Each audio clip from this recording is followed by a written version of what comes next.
திமுக தோக்கணும்னா இந்த ஆட்சி சரியில்லைன்னு இவங்க சொல்லணுங்க. இந்த ஆட்சி கொண்டு வந்த நலத்திட்டங்கள் எதுவும் சரியில்லைன்னு சொன்னாங்கன்னா, அது நிரூபிக்கணும் அவங்க. நிரூபிச்சாதான் திமுக தோற்பதற்கான வாய்ப்ப அவங்க உருவாக்க முடியும். ஒருபோதும் அது நடக்கவே நடக்காது. விஜய் மட்டும் இல்ல.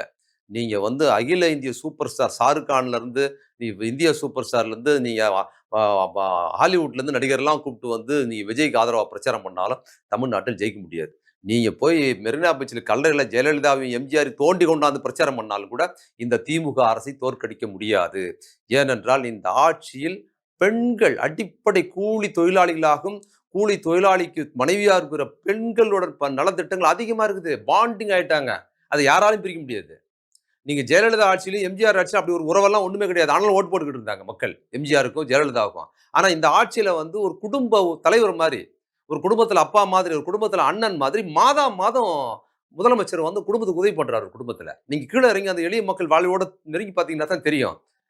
ஒரு அண்ணன் மாரி இருக்கிறாரு. மாசம் மாசங்க ஒரு குடும்பத்தில மாசம் மாசம் ரூ. 1000 குடுக்குறாரு பெண்களுக்குங்கிறது, சாதாரணமான குடும்பத்தில வந்து ரூ. 1000ங்கிறது பெரிய தொகைங்க. ரூ.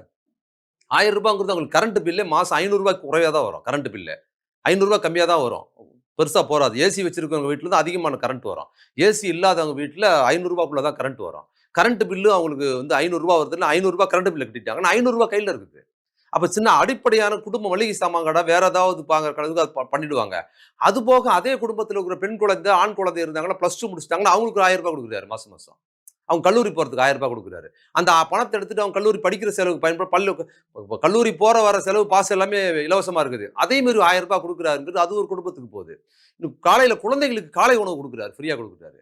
அந்த காலை உணவும் அதே மாரி எளிய குடும்பத்துக்கு போகுது. அந்த குடும்பத்துக்கு காலை உணவு குடுக்கும்போது காலையில நீங்க குழந்தைகள் பள்ளிக்கூடத்துக்கு போற 2 குழந்தைகளுக்கு டிஃபன் பண்ணணும்னா ரூ. 50 செலவு பண்ணணும். நீங்க இந்த ரூ. 1000 விடவும் அது ரொம்ப கூடுதல் லாபமா இருக்கு குடும்பங்களுக்கு. ஒரு நாளைக்கு ரூ. 50 என்ன கணக்கு பண்ணி பாருங்க மாசத்துக்கு. அது மறைமுகமா அவருக்கு உழைப்புல இருந்து பெண்களுக்கு ஓய்வு கிடைக்குது.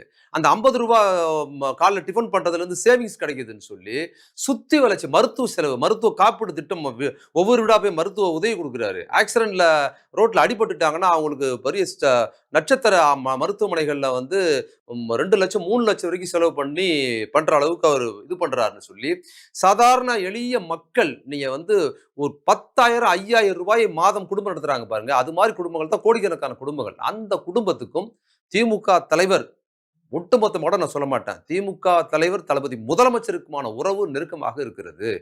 அத தகர்க்கவே முடியாது. அது இருக்க, இருக்க, இருக்க, இருக்க இன்னும் நெருக்கமா இருக்குது. அதெல்லாம் இவங்கலாம் உருவாக்குறதுக்கு முயற்சி பண்றாங்க. அது ஒரு நாள் வீழ்த்த முடியாதுங்கிறத நான் உறுதியா சொல்லி